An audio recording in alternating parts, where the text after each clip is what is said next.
Welcome to Well Delivered by FlowSpace, the podcast unpacking real insight for building and scaling modern supply chains. Today, we're joined by a CPG operations leader to talk about what brands need to get right before they scale. From knowing your numbers to finding the right partners and understanding the true cost of growth. Welcome to another episode of Well Delivered. My name is Ben Ichis, and I'm the co-founder and CEO of FlowSpace, a fulfillment solution that helps fast-growing CPG brands scale their operations. Joining us on today's podcast is Katie Horgan, the co-founder and CEO of Bravo CPG.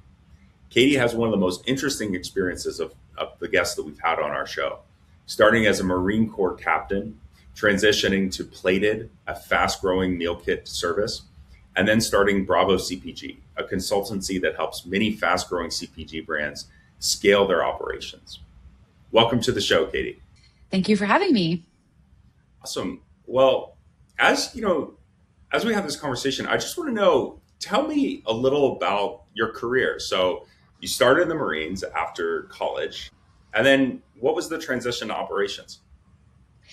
Yeah, I did about 6.5 years in the Marine Corps, and I didn't know what I wanted to do afterwards because the Marine Corps is very much a silo. Like you get in there, like you don't know what kinds of jobs, quote unquote, real people have and like what the options are. So one common path is to go to business school to kind of take a look around, and you're getting a degree, but you're also trying to figure out what your options are. So I went to Columbia to get my MBA, and I actually thought I wanted to do management consulting, which would have actually been a terrible path for me. And thank God they rejected me. I tried to get in, did not get the internship, did not get the offers, and somehow found my way into startups. And just by chance, like actually a logistics role was the first one I had. So it was kind of by accident. I didn't set out. I actually was trying to change my career path, but life had other plans for me. So it was kind of an accident.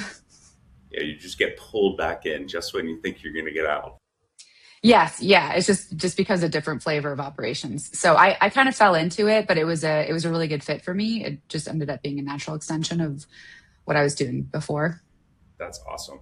Yeah. Now, I think one of the interesting things that I found about just, our previous conversation, just looking at some of your career path is in your current role, you get to see operations across many different companies at probably different stages of growth. Are there any common mistakes that you see over and over again, or is everyone a little unique? Just curious what your thoughts are on that.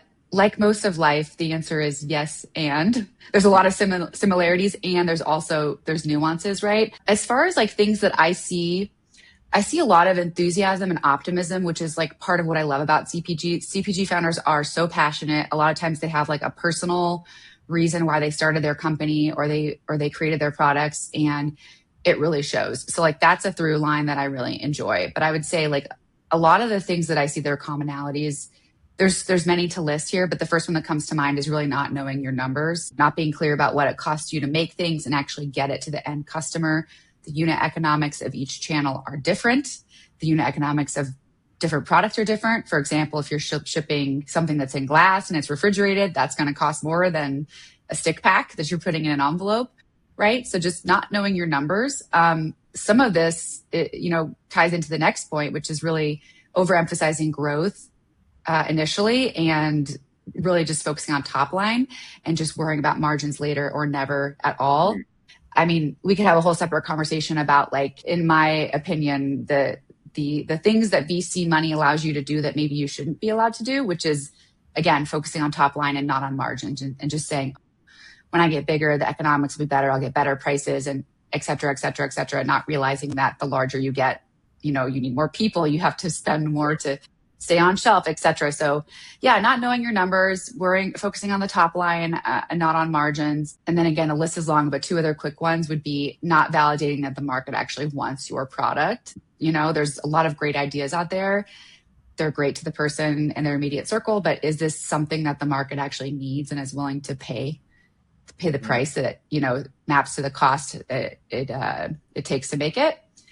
And then there's also some stuff on the leadership side, like as people build out their teams, over hiring is very common. We see people like, I have to have a director or a VP or a C-level person for a $1 million business. That puts a lot of pressure on, your finances. And it also means you end up without a doer. You end up with a lot of leaders and not enough doers. So anyways, the list is much longer, but those are, I'd add one more, not having clean data, and having and tight processes. And I see a lot of folks trying to introduce technology or AI, or even just making hires, and you can't build on top of a system that's not clean or efficient. Sure. Or, like prematurely trying to automate a bad process because it will be a bad process. Exactly. Yes. It's really the fundamentals, like what's the right foundation before you start building on top of it. Make sure the data is clean and your processes are actually processes you want to automate or optimize. One of the things that you mentioned that I just want to drill in a little more on is the idea of who the right leaders are at a company at a different scale. As you mentioned, a company at $1 million is very different than a company at $100 million. And I think sometimes it's easy to kind of get enamored with a person with a big company resume, and then they may be coming to a startup and it's totally different, right? There's not all these segmentations of roles and responsibilities. So maybe you could talk a little about when you started at Plated, you're coming from and I know you have maybe had a job before that, but coming from the Marine Corps, you're now thrown into, I'm venturing a guess to say, a chaotic environment. What made you successful there? Or what are the attributes of someone who is kind of built for that type of stage? Well, the first thing that actually came to my mind is people. I mean, the people who gave me an opportunity, the people who taught me, just by sitting next to them taught me. That's really, the older I get, the more I'm it takes a village, and it's a really big village, So honestly, that's a huge part of what I would attribute my ability to be successful at. There's actually a lot of parallels between the startup space and the military. The military is actually very entrepreneurial in that they give you no resources. There's literally no plan. It's the blind leading the blind occasionally. You're learning as you go and you're adapting to a chaotic environment.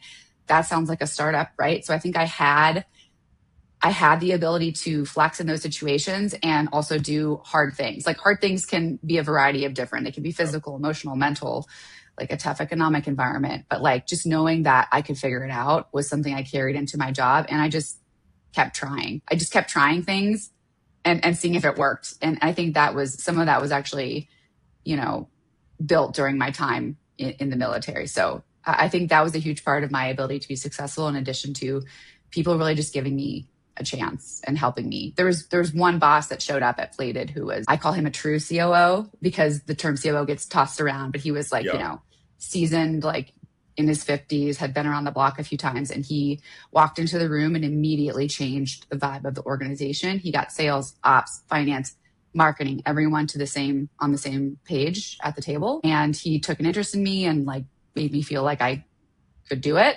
And that was really important for me. I think that's such a great point of just the opportunity to have such a great mentor. And I was fortunate to have a few of those folks at The Honest Company. Yeah. Just learned so much from them.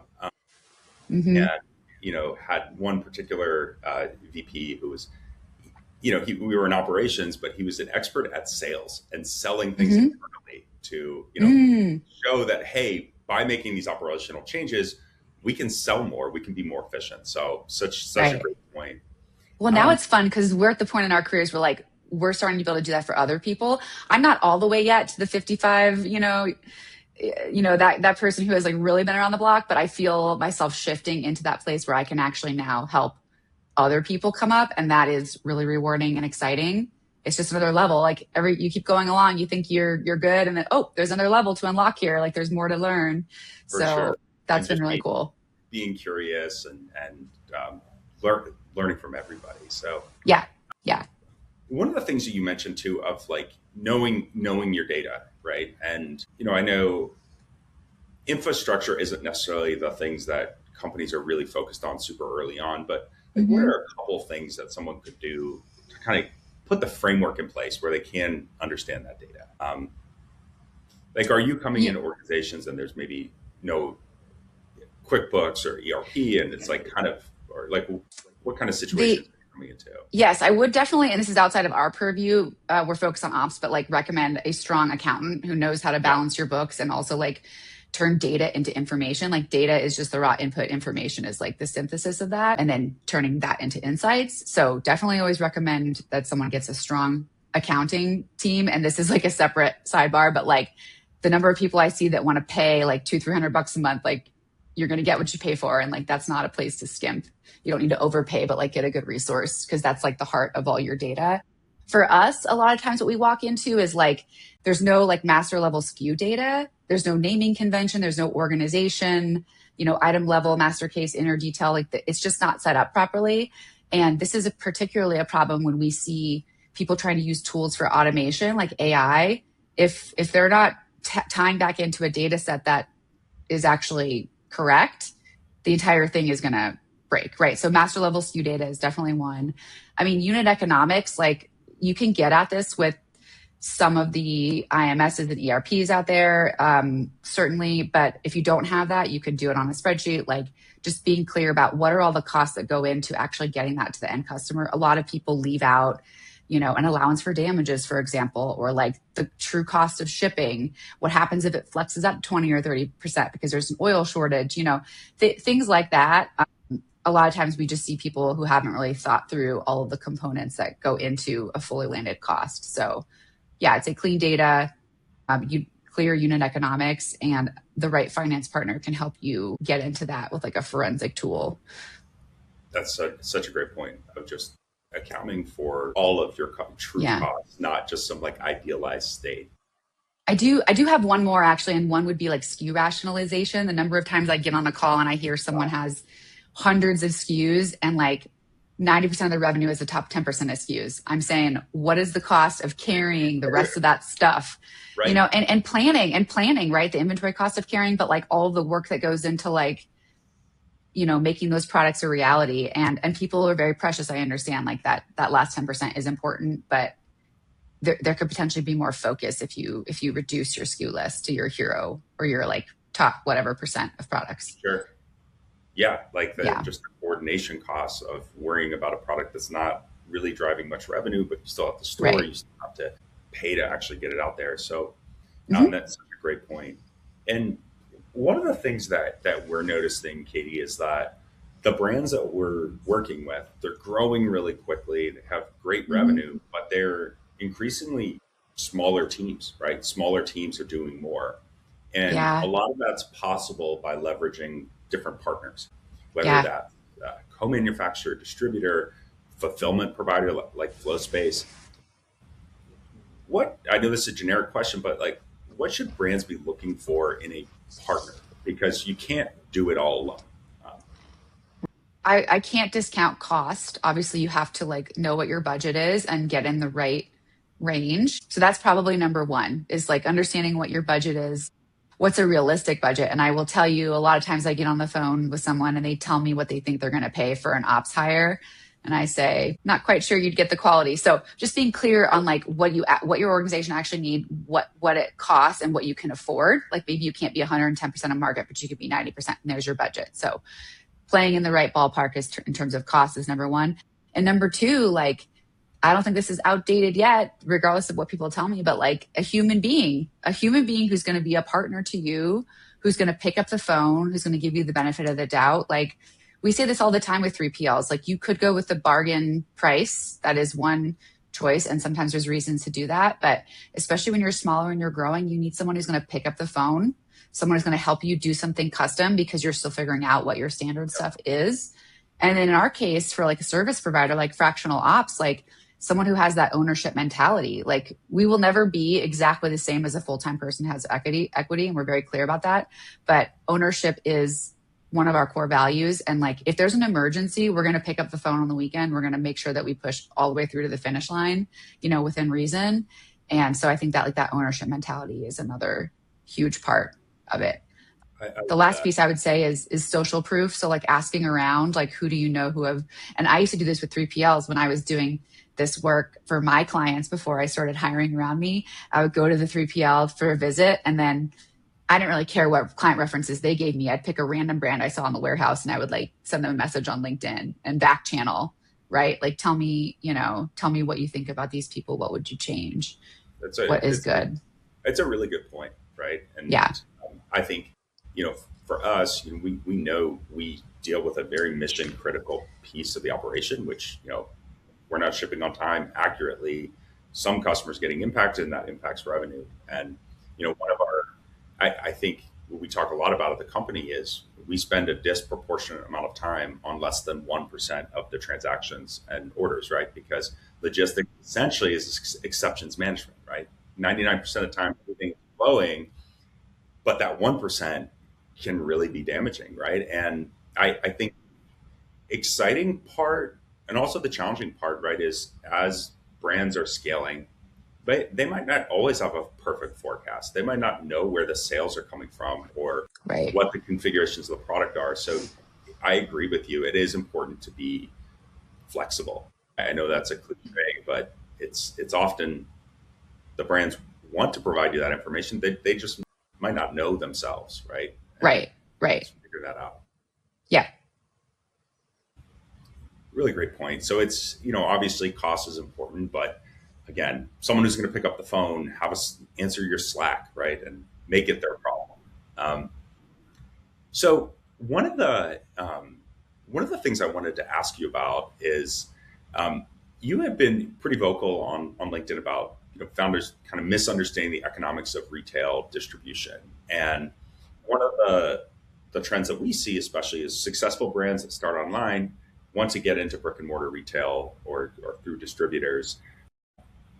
What are some of the misunderstandings that you see, and maybe some things that you could do to preempt those challenges?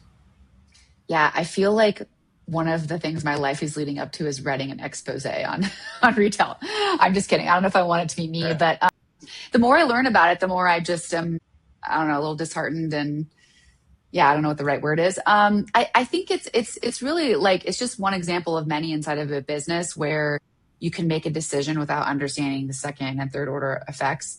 A lot of times, it's like a lot of things in life. You chase something, you think it's going to be great, and you get there and you're like, this isn't maybe what I thought it was. So say a brand gets the verbal from Target or Whole Foods or whoever, and they say yes without realizing, okay, I've agreed to. I'll give you one example. We are not working with this client, but we spoke to someone who had gotten approval to get into Target and Whole Foods nationwide at the same time with 6 months notice. And this brand is going to break their backs they have to go find a new manufacturer, onboard that manufacturer, make the product. They really only have one shot because of the timeline. And then get, basically like all the resources that have to come in to push that to the January launch, and all the risk and the money. And then once you get in there, what's the true cost of staying on shelf there? The promotions, all the free product that you have to provide, the things, the money you have to pay to get people to notice your product on shelf. And then, oh, by the way, are they going to actually reorder? So that's an example of like, you make this huge investment and you really have no idea what the return is going to be. And if a brand overextends themselves just to get in, and then the return isn't there, either because they can't pay to play, which is their model, the retailer's model in a lot of cases, or because the reorder doesn't materialize the way they thought it would, especially if you have a product with a shelf life. I mean, you're going to be sitting on a lot of inventory. So it's really just not understanding the true cost of what happens after you get in retail, staying on shelf and being successful, because the retailers are there to make money. Like, they're working with these brands because they're going to make money off of these brands. Yeah. So if that product isn't turning and they're not making money, you're out. They don't care. Like, it's a business, and there's nothing cruel about that. It's just factual. They're a business. So if you get kicked out and you've invested all this money to get in there, then what happens? So I think it's just, it feels like the finish line, but it's really the start of another race. That's how I would describe retail. And what we see a lot of times too is just the working capital requirements change pretty dramatically, and I think planning ahead from that, where your revenue might be growing very quickly, but you're more cash constrained because you're carrying more inventory and things like that, and then just changing some of the technical systems that are required to comply with some of the requirements. So there's a lot. It's not just like, hey, there's a lot there. Yeah. And listen, it is a discovery platform. Like, there's obviously that is one way to reach customers. I don't think it should be zero, or people should definitely not go into retail. I think it's just understanding what is the cost of that in time, money, effort, risk, exposure. And is it the right decision for you right now? It may be the right decision in 12 or 18 months, but a lot of people feel desperate to grab that when it comes along because you don't know if it's going to come back, which I get that. I understand that. For sure. Yeah. With our remaining time, the one question I wanted to ask you is, what are you excited about in the future? There's a lot of talk about, what AI will do to supply chain and demand planning, purchasing, procurement. Like what's exciting you in your daily work about the future? Yeah. Let's see. I would say at a high level, what excites me about my job is that it seems to change every 12 to 18 months. You may have experienced this, like as the company changes, I'm like, what is this? Oh my God, you have to, so I enjoy that part of my job. As far as AI, like I would say like, this sounds more dramatic than I need it, but like nothing has really piqued my interest like this has professionally.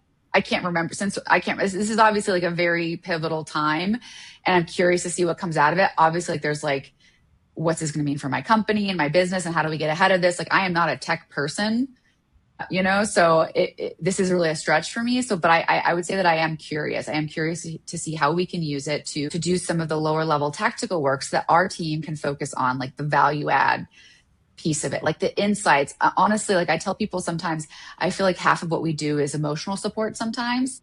That's why like you can't automate us away. I mean, if your co-man cancels your run, sure, you can do the tactical stuff to go try to find a replacement and this, that, and the other, but you still need someone to like support you and help you war game and figure out what the next step is. And like that human part, I think is, that's my hope for AI is it's going to elevate us rather than replace us so we can do more with relationships and like provide support to people. I mean, entrepreneurship is an emotional journey, as you know. And so I'm excited about the opportunity to focus more on that stuff with the support of technology.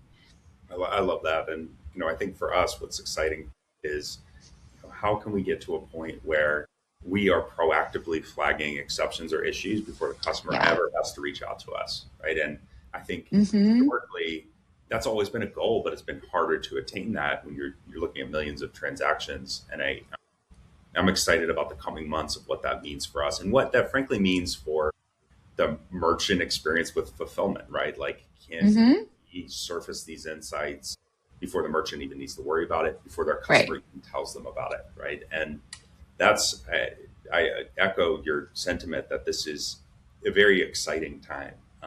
And I think we've both been in the space for about the same period of time. And I don't remember being this excited about any kind of technology that's coming. So, well, Katie, I want to thank you for your time. What a tremendous journey that you've had, and congratulations on all your success with Bravo CPG, and look forward to keeping in touch. Yeah, thanks for having me. Awesome. See ya. Great. Bye.